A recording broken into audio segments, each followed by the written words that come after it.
Ike for president, Ike for president, Ike for president, Ike for president. You like Ike, I like Ike, everybody likes Ike for president. Hang out the banner, beat the drum, we'll take Ike to Washington. We don't want John or Dean or Harry, let's do that big job right.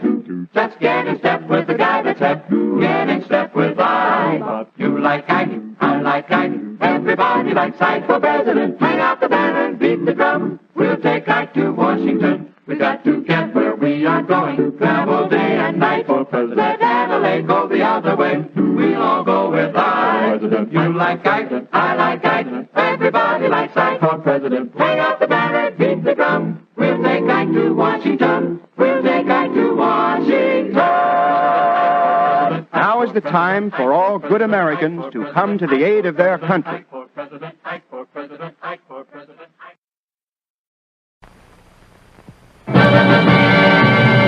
Kennedy, Kennedy, Kennedy, Kennedy, Kennedy, Kennedy, Kennedy, Kennedy, Kennedy, Kennedy. Do you want a man for president who's seasoned through and through, but not so doggone seasoned that he won't try something new? A man who's old enough to know And young enough to do. well, it's up to you, it's up to you, it's strictly up to you. Do you like a man who answers straight, a man who's always fair? We'll measure him against the others, and when you compare, you'll cast your vote for Kennedy and a change that's overdue. So it's up to you, it's up to you, it's strictly up to you. Yes, it's Kennedy, Kennedy, Kennedy, Kennedy, Kennedy, Kennedy, Kennedy, for me. Kennedy, Kennedy, Kennedy, Kennedy, Kennedy, Kennedy, Kennedy.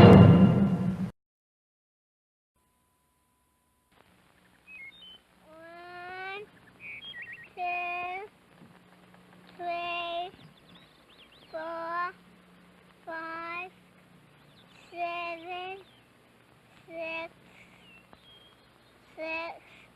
eight, nine. 10, 9, 8, 7, 6, 5, 4, 3, 2, 1. Zero. These are the stakes. To make a world in which all of God's children can live, or to go into the dark. We must either love each other, or we must die. Vote for President Johnson on November 3rd. The stakes are too high for you to stay home. Do you know what people used to do? They used to explode atomic bombs in the air. Now, children should have lots of vitamin A and calcium, but they shouldn't have any strontium-90 or cesium-137. These things come from atomic bombs, and they're radioactive. They can make you die. Do you know what people finally did? They got together and signed a nuclear test ban treaty, and then the radioactive poison started to go away. But now, there's a man who wants to be president of the United States, and he doesn't like this treaty. He fought against it. He even voted against it. He wants to go on testing more bombs. His name is Barry Goldwater, and if he's elected, they might start testing all over again. Vote for President Johnson on November 3rd. The stakes are too high for you to stay home.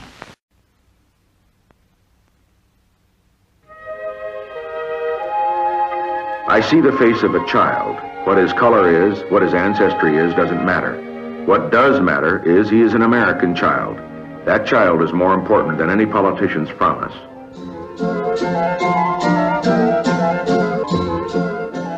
He is everything we have ever hoped to be and everything we dare to dream to be. This child must not have his dream become a living nightmare of poverty, neglect, and despair. He must not be the victim of a system that feeds his stomach but starves his soul. I ask you to help me make the American dream come true for those to whom it seems an impossible dream today.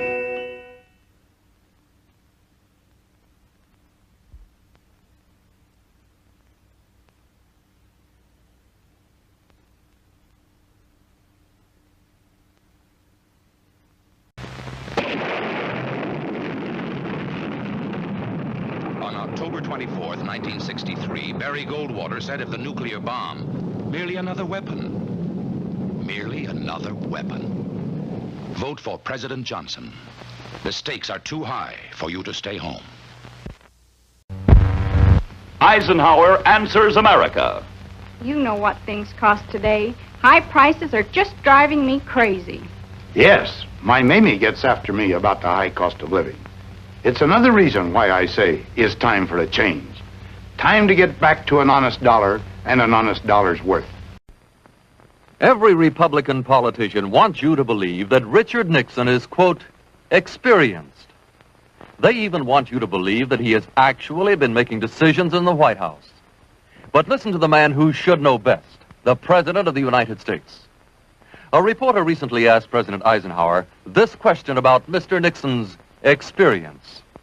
I just wondered if you could give us an example of a major idea of his that you had adopted in that role as the decider and final. If you give me a week, I might think of one. I don't remember. Because... At the same press conference, President Eisenhower said, no one can make a decision except me. And as for any major ideas from Mr. Nixon, if you give me a week, I might think of one. I don't remember. President Eisenhower could not remember, but the voters will remember. For real leadership in the 60s, help elect Senator John F. Kennedy president.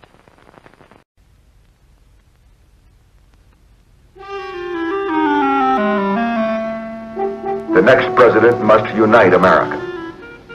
He must calm its angers, ease its terrible frictions, bring its people together once again in peace and mutual respect.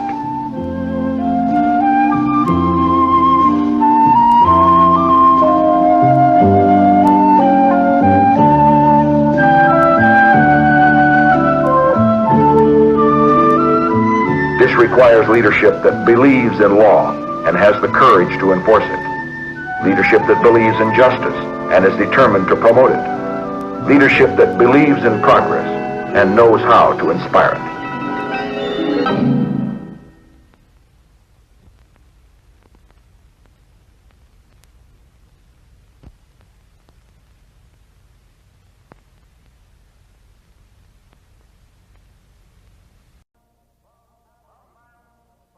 The man from Abilene.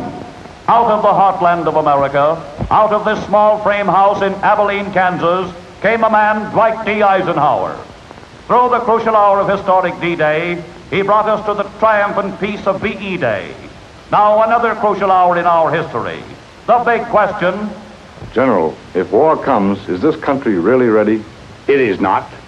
The administration has spent many billions of dollars for national defense. Yet today, we haven't enough tanks for the fighting in Korea. It is time for a change. The nation, haunted by the stalemate in Korea, looks to Eisenhower. Eisenhower knows how to deal with the Russians. He has met Europe's leaders, has got them working with us. Elect the number one man for the number one job of our time. November 4th, vote for peace. Vote for Eisenhower. A paid film.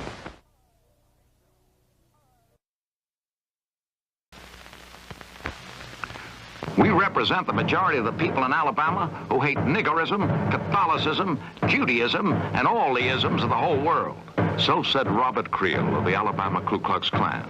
He also said, I like Barry Goldwater. He needs our help.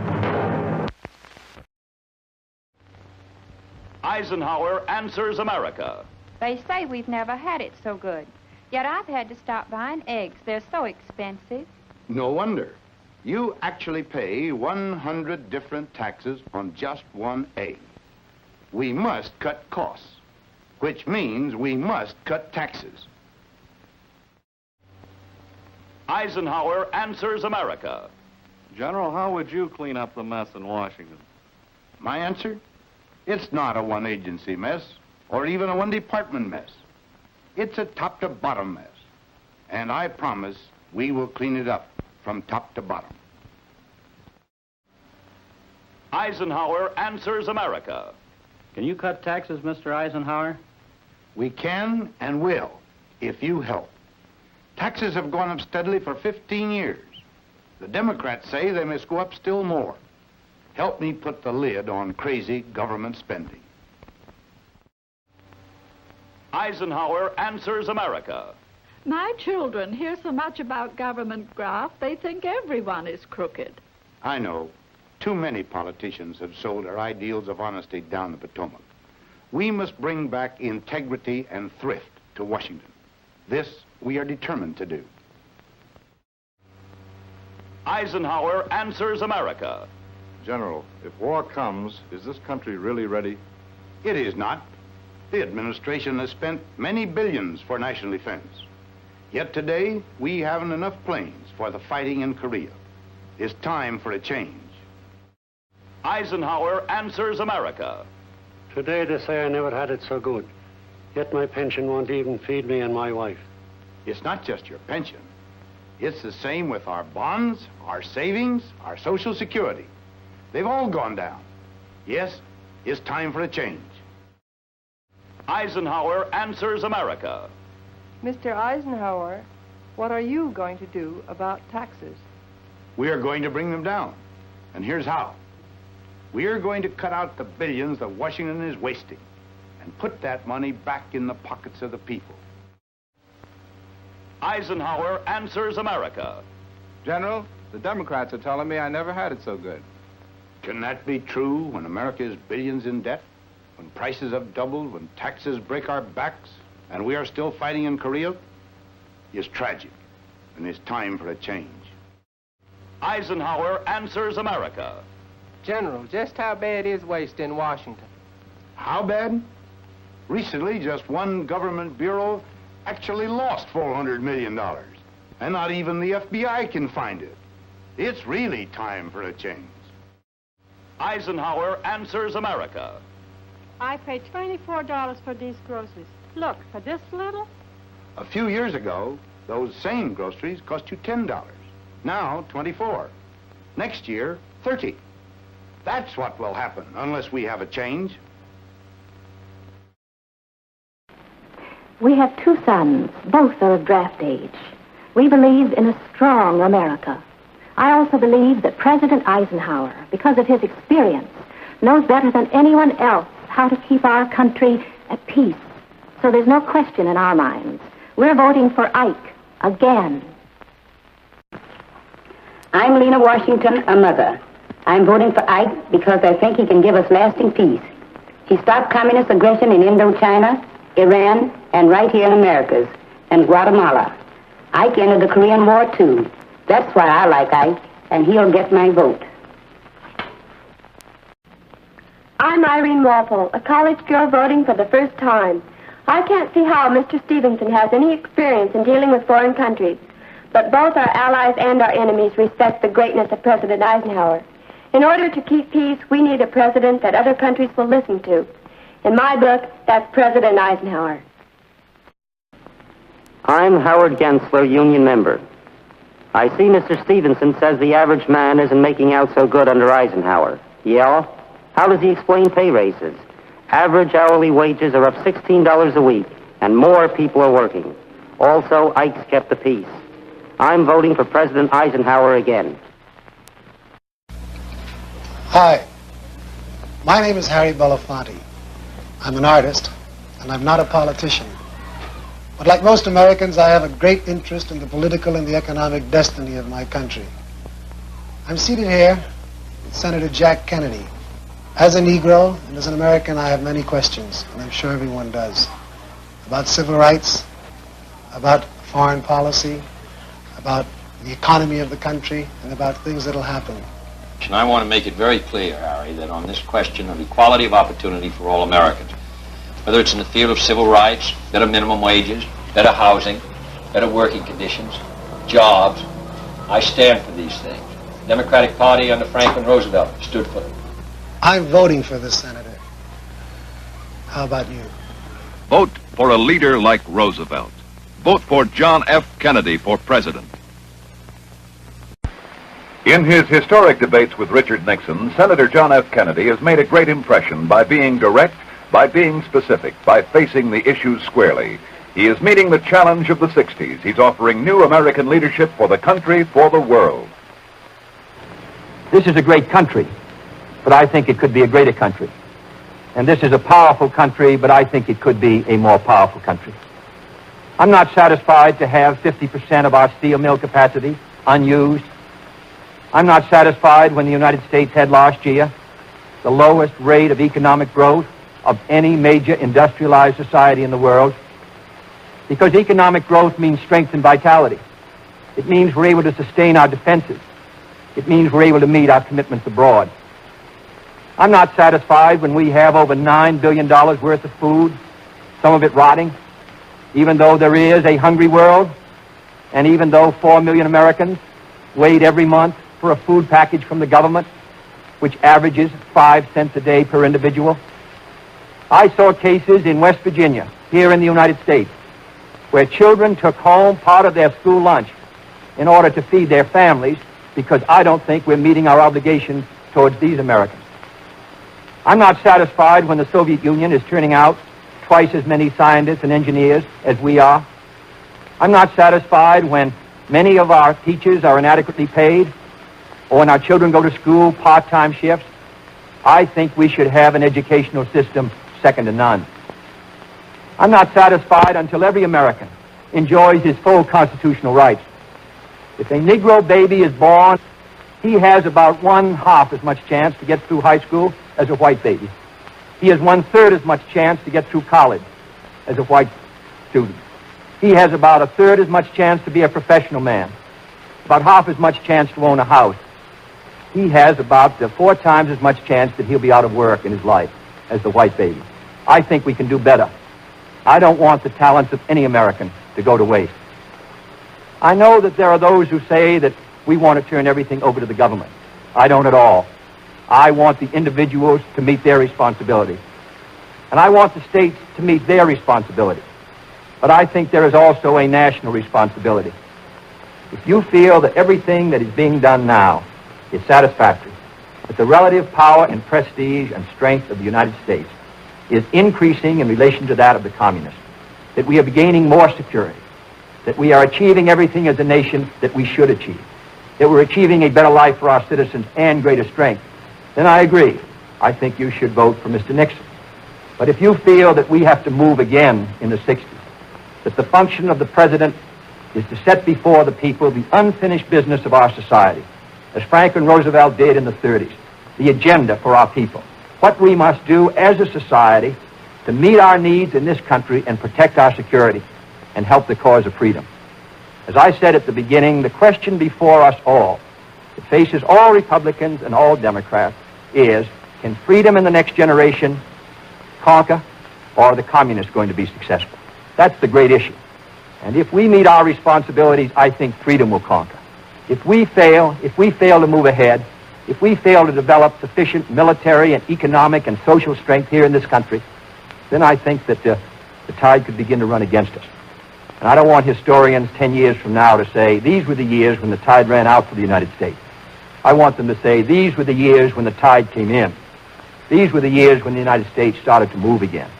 That's the question before the American people, and only you can decide what you want this country to be, what you want to do with the future. I think we're ready to move, and it is to that great task, if we're successful, that we will address ourselves. You have been watching an important excerpt from the Kennedy-Nixon debates presented by Citizens for Kennedy. Vote for new American leadership. The country needs it. The world needs it. John Kennedy for president. You would be divided between two loyalties to your church and to your state if you were to be elected president. The question is whether I think that if I were elected president, I would be divided between two loyalties, my church and my state. Let me just say that I would not. I have sworn to uphold the Constitution in the 14 years I've been in Congress, in the years I was in the service. The Constitution provides in the First Amendment that Congress shall make no laws abridging the freedom of religion. I must say I believe in it. I think it's the only way that this country can go ahead. Many countries do not believe in it. Many countries have unity between church and state. I would be completely opposed to it. And I say that whether I'm elected president or whether I continue as a senator or whether I'm a citizen. That is my view based on a long experience. So in answer to your question, I would fulfill my oath of office, as I have done for 14 years in the Congress. There is no article of my faith that would in any way inhibit. I think it encourages the the meeting of my oath of office. And whether you vote for me or not, because of my competence to be president, I am sure that no one believes that I'd be a candidate for the presidency if I didn't think I could meet my oath of office. Secondly, Article 6 of the Constitution says there shall be no religious test for office. That's what was written in the Constitution. Jefferson, Washington, and all the rest. They said every American will have an opportunity. Now, you cannot tell me that the day I was born it was said I could never run for president because I wouldn't meet my oath of office. I would not have come here if I didn't feel that I was going to get complete opportunity to run for office as a fellow American in this state. I would not run for it if in any way I didn't feel that I could do the job. I come here today saying that I think that this is an issue which doesn't. Thank you. Thank you very much, Senator.